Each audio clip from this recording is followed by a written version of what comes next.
जय महाकाल। आज की वीडियो है राजयोगा पार्ट 2, जहां हम बात करने वाले हैं बचे हुए 3 राजयोग के बारे में। हमने राजयोग का मतलब क्या होता है, इसे निकालने के लिए लोशो ग्रिड कैसे तैयार किया जाता है और 4th राजयोग क्या होता है, इससे क्या क्या गेन्स मिलते हैं, इस सब के बारे में अपनी लास्ट वीडियो में जाना था। तो आगे बढ़ने से पहले आई वुड सजेस्ट कि आप राजयोगा पार्ट 1 को जरूर देख के आए, क्योंकि अगर बेस ही क्लियर नहीं होगा, अगर आपको पता ही नहीं होगा कि राजयोग का इस कलयुग में मतलब क्या होता है और आपके पास राजयोग है या नहीं, ये निकालते कैसे हैं, तो किस राजयोग से क्या गेन्स होते हैं, वो जान के भी क्या ही मजा आएगा, है ना। तो आई बटन पे लिंक है, जाइए उस वीडियो को पहले देखिए और फिर यहाँ आइए, जहाँ हम आगे बढ़ते हुए अब बात करेंगे 3rd राजयोग के बारे में, जो कि मैंने लास्ट वीडियो में भी कहा था कि मेरा पर्सनल फेवरेट है and I am very sure कि इसके बारे में जानने के बाद ये आप सभी का भी फेवरेट होने वाला है। तो इस राजयोग के लिए जो नंबर्स आपके ग्रिड में मौजूद होने चाहिए वो है 9, 5 एंड 1। ये राजयोग भी ना सेम 4th राजयोग की तरह ही यही कहता है कि भले तुम पैदा अमीर न हुए हो पर मरोगे जरूर अमीर। ये राजयोग ना बनी बनाई चीजें देने की बातें नहीं करता। हम जब भी किसी ऐसी पर्सनैलिटी के बारे में सुनते हैं ना, जिसने अपनी लाइफ में बहुत स्ट्रगल किया, बहुत कुछ झेला, लाइफ के हर चैलेंज को एक्सेप्ट करके बिना हारे अपना पूरा एम्पायर क्रिएट किया, तो हम कितना इंस्पायर होते हैं ना ऐसी कहानियों से। बस ये राजयोग आपको ऐसे ही राजाओं के ग्रिड में मिलेगा जिन्होंने अपनी कहानी खुद लिखी है। जैसा कि मैंने कहा, ये राजयोग बनी बनाई चीजें देने की बात नहीं करता, ये आपको बार बार लाइफ में गिराता है, लेकिन at the end of the day जीत आप ही की होती है।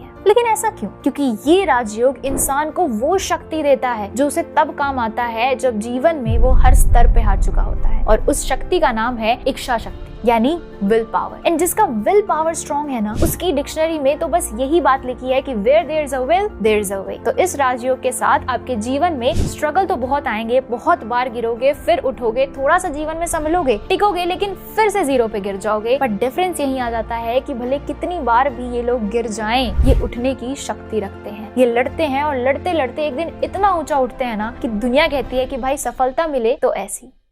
एक लूजर और एक विनर में डिफरेंस क्या है? क्या लूजर वो है जो हार गया, या वो जिसने हारने के बाद उठने की हिम्मत नहीं की? आप लूजर कब होते हैं? जब आपको लाइफ हरा देती है या जब आप अपने आप को खुद हरा देते हो? मुझे कमेंट्स में जरूर बताइएगा। मैं जानना चाहूंगी कि इस बात पे आप लोगों का पर्सपेक्टिव क्या है।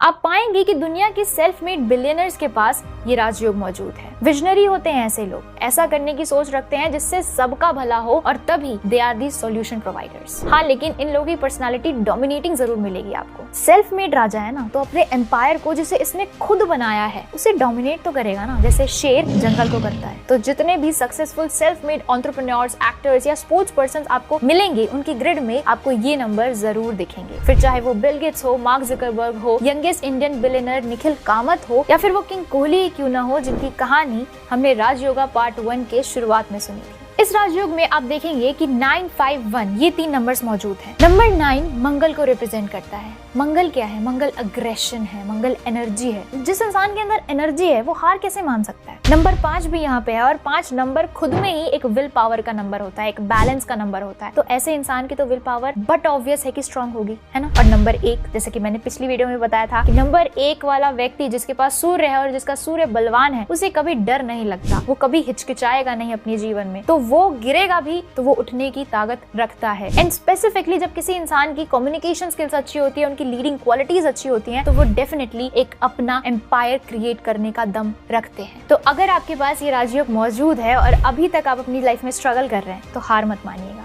हो सकता है शायद ये वीडियो एक साइन हो आपके लिए, जो कि यूनिवर्स आपको भेजना चाहता है कि हार मत मानना, तुम्हारी डेस्टिनी में तुम्हारे लिए सक्सेस लिखी जा चुकी है। इस राजयोगा के मौजूद होने के बावजूद भी अगर कुछ एक्सेप्शंस आपको लाइफ में देखने को मिले, तो समझ जाइएगा कि वो इंसान गलत राह पे है, आपकी नॉलेज गलत नहीं है। बहुत सारे लोग मुझे कहते हैं I don't believe in this, ऐसा कुछ नहीं होता, मैंने तो बिल्कुल ऑपोजिट पर्सनैलिटी के लोग देखे हैं। बिल्कुल आप देख सकते हैं, इस बात से मैं भी सहमत हूँ, क्योंकि मैंने खुद की लाइफ में भी ऐसे ऑपोजिट पर्सनैलिटी के लोग देखे हैं। बट दैट डजंट मीन कि ये नॉलेज गलत है। ये नॉलेज बहुत एप्ट है। ये नॉलेज आपको बताती है, आपको रास्ता दिखाती है कि आपको कहाँ जाना चाहिए, आपको क्या करना चाहिए लाइफ में, आपको क्या करना चाहिए था। पर अगर आप उसके टोटली ऑपोजिट हैं, तो गलती आपकी है ना। अब मुझे कमेंट में जरूर बताइएगा कि क्या ये राजयोग आपका भी फेवरेट बना या नहीं, और अगर आपके पास ये है तो आपने कितना रेजोनेट किया इससे।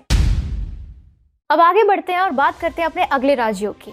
जैसे सेकेंड राजयोग या सिल्वर राजयोग भी कहा जाता है। इस राजयोग के लिए जो नंबर्स हमारे ग्रिड में मौजूद होने चाहिए वो है 2, 5 एंड 8। ये नंबर अगर ऑल टुगेदर आपके पास मौजूद हो तो ये भी कहा जाता है कि आपके पास अर्थ एलिमेंट कंप्लीट है, यानी आपको भूमि मतलब लैंड से रिलेटेड सुख मिलेगा इस जीवन में। ये कहता है कि आपको इस जीवन में छत का सुख जरूर मिलेगा। या तो आपको इनहेरिटेड प्रॉपर्टी मिल सकती है अपने परिवार से, या फिर आप अपने दम पर खुद की प्रॉपर्टी बनाएंगे। आज नहीं बना है तो कल जरूर बनाएंगे, लेकिन मरने से पहले प्रॉपर्टी का सुख भोग कर ही जाएंगे। अब घर वालों की जमीन विरासत में मिलना तो एक बात हो गई, लेकिन मजा तो देखो तभी आता है जब आप अपने दम पे अपनी विरासत बनाते हैं। और ऐसे लोग जमीन जायदाद से अपना एक पूरा एम्पायर क्रिएट कर सकते हैं। बस उसके लिए उन्हें ये करना है कि इनका काम भी ना जमीन से जुड़ा होना चाहिए। जैसे कि ये एग्रीकल्चर का काम कर सकते हैं, ये बिल्डर बन जाएं, रियल एस्टेट ब्रोकर्स बने या उसमें इन्वेस्ट करें, कंस्ट्रक्शन से जुड़े काम करें। मतलब मोटा मोटा जमीन से जुड़ा हुआ कोई भी आप काम कर सकते हो। अब ज्यादा नाम तो शायद मुझे ना पता हो, अगर आपको पता है तो आप कमेंट्स में जरूर बताइएगा सबको। अगर आप जमीन से जुड़े हुए काम नहीं भी कर रहे हो तो भी आई वुड सजेस्ट कि ऐसे लोगों को रियल एस्टेट में इन्वेस्ट जरूर करना चाहिए, बिकॉज इन नंबर्स का मौजूद होना ये साफ साफ दर्शाता है कि आप फर्श से जुड़िए,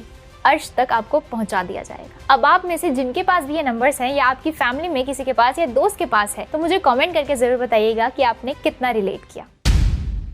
आ जाते हैं अब अपने अंतिम राजयोग पर, जिसे फर्स्ट राजयोग या गोल्डन राजयोग भी कहा जाता है। इस राजयोग में जो 3 नंबर्स आते हैं वो है 4, 5 एंड 6। इस राजयोग को आखिर गोल्डन राजयोग ही क्यों कहा जाता है? क्योंकि ये राजयोग ना चीजें आपको पकी पकाई मिल जाए या जिसके लिए लोग लगे पड़े हैं मेहनत करने में, वही आपको बहुत ही कम मेहनत में मिल जाए, इसकी बात करता है। इसका साफ साफ मतलब है कि आपने पिछले जन्म में बहुत पुण्य किए हैं, बहुत अच्छे अच्छे कर्म किए हैं और इसीलिए ये जन्म आपका एक बहुत ही वेल ऑफ परिवार में होगा, जहां आपको हर एक चीज का सपोर्ट मिलेगा अपने परिवार से। अब सपोर्ट ना एक बहुत बड़ी चीज होती है। तुम अगर मेहनत कर रहे हो और तुम्हें पता है कि तुम्हारे पीछे कोई खड़ा है जो तुम जैसे ही गिरे संभाल लेगा, तब तुम कभी गिरते ही नहीं, क्योंकि संभालने वाला है ना पीछे। फिजिकली गिर भी जाओ लेकिन इमोशनली या मेंटली कभी नहीं गिरते। तो ये राजयोग इन टोटल सपोर्ट की ही बात करता है कि आपको आजीवन यानी बचपन से लेकर बुढ़ापे तक सपोर्ट मिलता रहेगा। माँ बाप का करियर में सपोर्ट मिल सकता है, दोस्तों का सपोर्ट मिल सकता है, दोस्त सांप नहीं निकलते, स्पाउस का अच्छा फाइनेंशियल एंड इमोशनल सपोर्ट मिल सकता है, which is a very good thing. बुढ़ापे में भी अपने बच्चों का सपोर्ट मिल सकता है, यानी हर तरह से सपोर्ट, फिर चाहे वो फाइनेंशियल हो, फिजिकल हो या इमोशनल हो, सपोर्ट मिलता है। और इसी कारण से ऐसे लोगों के जीवन में काफी इजीनेस रहती है। ऐसे लोगों के कनेक्शंस काफी स्ट्रॉन्ग देखे जाते हैं, जिसकी वजह से इनके सारे काम यूं बनते जाते हैं। और ज्यादातर ऐसे लोग व्यापार से जुड़े हुए देखे गए हैं और जीवन में अच्छा करते हुए मिलेंगे आपको। सफलता इन्हें मिलती ही है, क्योंकि इस राजयोग में जो नंबर्स मौजूद हैं वो देखोगे आपकी एक है 4 नंबर, जो कि राहु का नंबर है। राहु को ना पागल हाथी भी कहा जाता है, जिसे अंत का नहीं पता, जिसे पता ही नहीं है कि रुकना कहाँ है। इसे कोई रूल्स नहीं मानने, कोई रेगुलेशंस नहीं माननी, और ये सिक्योरिटी की बातें करता है। कौन सी सिक्योरिटी? Financial security. तो ऐसा व्यक्ति अपनी लाइफ में ना खुद को फाइनेंशियली सिक्योर करने के लिए पूरी जद्दोजहद करने को तैयार होता है। सेकंड नंबर यहाँ मौजूद है 5, और ये नंबर जैसे कि मैंने आपको बताया कि ये बैलेंस का नंबर होता है। ग्रिड में भी, लोशु ग्रिड में भी आप देखोगे ना तो ये एकदम सेंटर में है, केंद्र में है, जो कि दर्शाता है कि इट्स अ बैलेंस। तो ये आपकी लाइफ में ना एक बैलेंस क्रिएट करता है। ये राजयोग ही सपोर्ट की बात करता है। तो जब आपके पास हर चीज का सपोर्ट है तो बैलेंस तो ऑलरेडी क्रिएट हो जाएगा ना। और आखिरी नंबर जो इस राजयोग में मौजूद है वो अगेन 6, जो कि शुक्र का नंबर है। और शुक्र तो कहते ही है कि भाई मैं अगर हूँ तो तुम्हें वेल्थ और लग्जरी तो मिलेगी ही मिलेगी। हाँ, लेकिन आपका वेल्थ लक खराब ना हो तभी मिलेगी। अब वेल्थ लक कैसे खराब होता है इसके बारे में मैंने एक रील भी बनाई थी, उसमें भी बताया था कि वेल्थ लक पहले तो होता क्या है। वेल्थ लक ये होता है कि आप अपने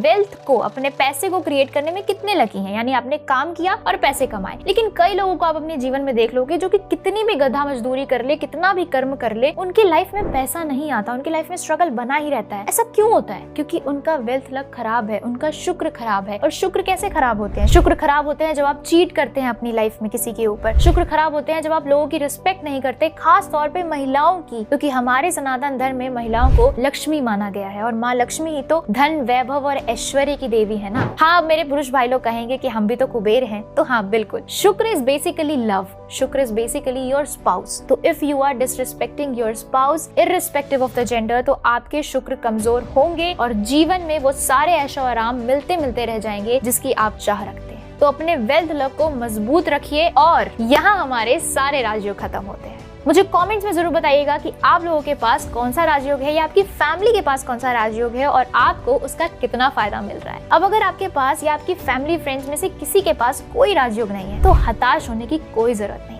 एक बात जरूर याद रखिएगा कि हमारा कर्म सब कुछ बदल देता है। ये न्यूमरोलॉजी की नॉलेज सिर्फ आपको रास्ता दिखाएगी कि आपका राजयोग आखिर छिपा कहाँ है, लेकिन कर्म तो आपको फिर भी करना ही है ना। इसके अलावा न्यूमरोलॉजी की दुनिया यहीं तक खत्म नहीं होती, इसमें अभी भी बहुत सी ऐसी चीजें हैं जो जाननी बाकी है। भले ही राजयोग आपके पास ना हो, पर आप इसे एक्टिवेट कर सकते हैं। जैसा कि मैंने पिछली वीडियो में राजयोग पार्ट 1 में भी बताया था कि आप अपने राजयोग को एक्टिवेट भी कर सकते हैं, या फिर आप अपना नेम नंबर किसी एक पर्टिकुलर नंबर पे लाकर अपने राजयोग को कंप्लीट भी कर सकते हैं। तो हताश बिल्कुल नहीं होना है और जो नंबर्स आपके पास हैं उन पे फोकस करिए, क्योंकि हर नंबर खुद में ही बहुत पावरफुल है। तो आपके पास कोई ना कोई स्ट्रेंथ तो जरूर है, तो अपने स्ट्रेंथ को पकड़ो और उसको और स्ट्रॉन्ग करो, rather than crying over the numbers जो आपके पास नहीं है। क्योंकि यार हम में से कोई भी ऐसा नहीं है जिसके पास सब कुछ हो।